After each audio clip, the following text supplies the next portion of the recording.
സാന്ത്വനത്തിന്റെ നാളത്തെ എപ്പിസോഡിന്റെ പ്രൊമോ റിവ്യൂയിലേക്ക് എല്ലാവർക്കും സ്വാഗതം. പ്രൊമോയിൽ കാര്യമായിട്ടൊന്നും തന്നെ കാണിക്കുന്നില്ല.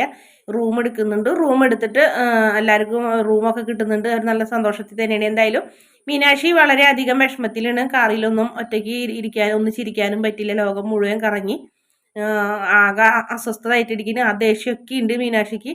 എന്നാലും റൂമിൽ വന്നു കഴിയുമ്പോൾ മീനാക്ഷി പതുക്കനെ ചെറിയ റൊമാൻസിലേക്കൊക്കെ വരുന്നുണ്ട്. കാരണം മീനാക്ഷി ആകാശിനോട് എന്നെ ഒന്ന് ചേർത്ത് പിടിക്കാൻ പറയുന്നുണ്ട്. അങ്ങനെ മീനാക്ഷി ആകാശ് ഇങ്ങനെ കെട്ടിപ്പിടിക്കുമ്പോൾ ഒന്നും കൂടെ എന്നൊക്കെ പറയുന്നുണ്ട്. എന്തായാലും ആകാശ് അച്ഛൻ പറഞ്ഞ നിബന്ധനകളും വാക്കൊക്കെ മാറ്റാണ് ചെയ്യുന്നത്. അതൊക്കെ കാറ്റിൽ പറത്തുന്നത് പോലെ തന്നെ അവരുടെ ഭാഗങ്ങളൊക്കെ കാണിക്കുമ്പോൾ മീനാക്ഷിയുടെ കവളത്തൊക്കെ പിടിച്ച് നല്ല സ്നേഹത്തോടെ ചേർത്തൊക്കെ പിടിച്ച് നിൽക്കുന്ന ആകാശിനെയാണ് കാണിക്കുന്നത്. അങ്ങനെ അവർ രണ്ടുപേരും എന്തായാലും പരസ്പരം നല്ല സ്നേഹത്തിലും അവർ നല്ല അടിച്ചു പൊളിച്ച് ആഘോഷിക്കാൻ തന്നെ തീരുമാനിച്ച് നിൽക്കുന്ന ഒരു ഭാഗമാണ് പ്രമോയിൽ കാണിച്ചിട്ടുള്ളത്. വീഡിയോ ഇഷ്ടപ്പെടുകയാണെങ്കിൽ ചാനലൊന്ന് സബ്സ്ക്രൈബ് ചെയ്ത് സപ്പോർട്ട് ചെയ്യണേ.